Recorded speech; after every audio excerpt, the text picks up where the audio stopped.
To change lock screen wallpaper on Samsung Galaxy S26, first of all we can open settings. Over here in settings we should be able to find wallpaper and style, and then go to the change wallpapers. And here we can find many different wallpapers that of course we can use. So you can try to find your favorite one and then you can set up the wallpaper pretty easily. So let's say I'm gonna choose one of these graphical ones. Let's say I'm gonna choose this one over here.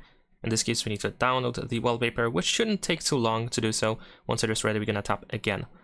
And then we have the option to set it for the lock screen and home screen. And since we want to change the lock screen wallpaper, I'm gonna uncheck the home screen option. So it's going to be only changed for the lock screen. And I'm gonna tap on the next.